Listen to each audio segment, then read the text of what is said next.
તો 2 લાખ સુધીની સહાય જમા વર્ષ 2015માં પ્રધાનમંત્રી સુરક્ષા વીમા યોજના શરૂ કરવામાં આવી હતી। અગાઉ તેનું વાર્ષિક પ્રીમિયમ 12 રૂપિયા હતું, જે 1 જૂન 2022થી વધારીને 20 રૂપિયા કરવામાં આવ્યું હતું।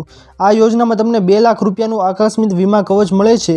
જો તમારી ઉંમર 18થી 70 વર્ષની વચ્ચે છે તો તમે આ સુરક્ષા વીમા યોજના ખરીદી શકો છો, જે દર વર્ષે માત્ર 20 રૂપિયા સુધીના ચૂકવીને 2 લાખ રૂપિયા સુધીનું કવરેજ આપે છે। આ વીમાનું પ્રીમિયમ 1 જૂનથી 30 મે સુધી માન્ય છે। સૌથી સારી વાત એ છે દોસ્તો, આ પોલિસી મેળવવી ખૂબ જ સરળ છે।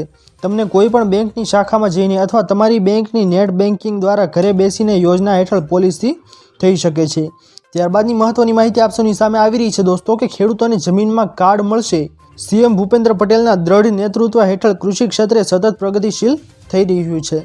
ખેડૂતોની આવક વધારીને તેમને સશક્ત બનાવવા માટે તેમજ કૃષિ પાકોની ઉત્પાદકતા વધારવા માટે રાજ્ય સરકારે અનેક ખેડૂતલક્ષી યોજનાઓ અમલ બનાવી છે।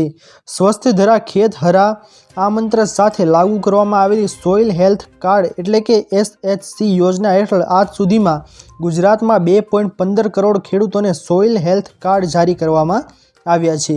ત્યારબાદની મહત્વપૂર્ણ માહિતી આપ સૌની સામે આગળ આવી રહી છે દોસ્તો કે હોળી બાદ વાતાવરણમાં તાંડવ। હોળી પછી દેશભરમાં ઝડપથી હવામાનમાં ફેરફાર જોવા મળ્યો છે। 14 માર્ચ દિવસ દરમિયાન હવામાન સ્વચ્છ હતું, પરંતુ સાંજે વાતાવરણ બદલવા લાગ્યું।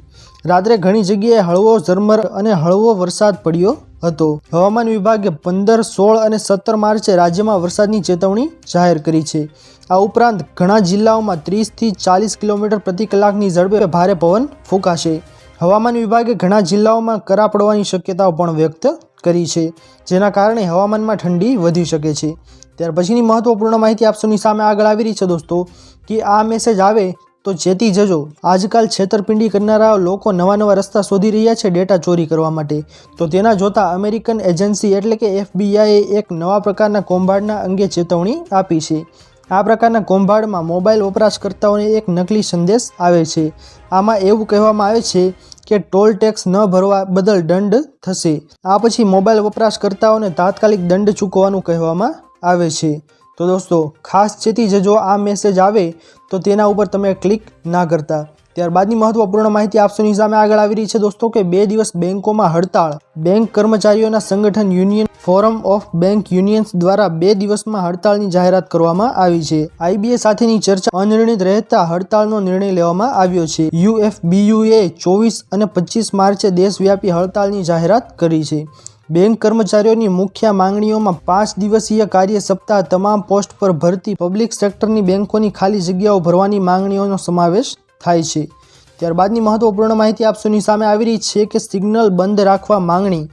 આરોગ્ય વિભાગના અધિકારીઓએ હીટવેવ સંબંધિત બીમારીઓને અટકાવવા અંગે એક્શન પ્લાન ઘડી કાઢવા તેમજ પબ્લિક હેલ્થ એડવાઇઝરોની પ્રસિદ્ધ કરવા તથા ફૂડ પેકેજિંગ બાબતે તકેદારી રાખવા જણાવ્યું હતું।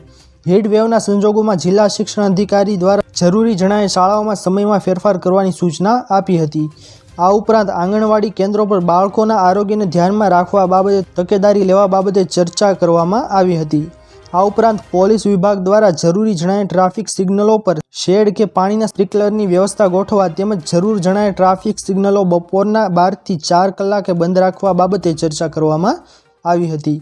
ત્યારબાદની મહત્વપૂર્ણ માહિતી આગળ આવી રહી છે દોસ્તો કે સરકાર બોલી તે કર્યું નહીં। ગુજરાત કિસાન કોંગ્રેસના ચેરમેન પાલ આંબલિયા વિધાનસભામાં અપાયેલા વચનોને યાદ કરી જણાવે છે કે સરકારે 2020-2021ના બજેટમાં 3500 કરોડની જાહેરાત કરી જણાવ્યું હતું કે રાજ્યમાં ખેડૂતોને 2022ના અંત સુધીમાં દિવસે વીજળી આપવામાં આવશે, પરંતુ હજુ સુધી વીજળી મળી નથી। તો દોસ્તો આ બાબતે ખેડૂતોએ થોડું વિચારવું જોઈએ કે હજુ સુધી સરકારે જે કહેલું હતું તે કામ હજી થયું નથી। તો દોસ્તો આ હતી આજની આપણી સૌથી મોટી અને મહત્વની ખેડૂતો વિશેની માહિતીઓ। આશા કરું છું દોસ્તો કે આપ સૌને આ મહત્વપૂર્ણ માહિતી પસંદ આવી હશે। જો પસંદ આવી હોય તો વિડીયોને લાઇક કરવાનું ભૂલતા નહીં। ચેનલ પર નવા આવ્યા હો તો અમારી ચેનલ ખેડૂત ઓનલાઈન પોઈન્ટને સબસ્ક્રાઇબ કરી અને બાજુમાં આપેલા બેલ આઇકનને પણ પ્રેસ કરી દેજો, જેના લીધે આવી જ મહત્વની માહિતી આપ સૌને આ ચેનલના માધ્યમથી મળતી રહે। તો દોસ્તો મળીએ હવે પછીના વિડીયોમાં, ત્યાર સુધી જય હિન્દ અને વંદે માતરમ।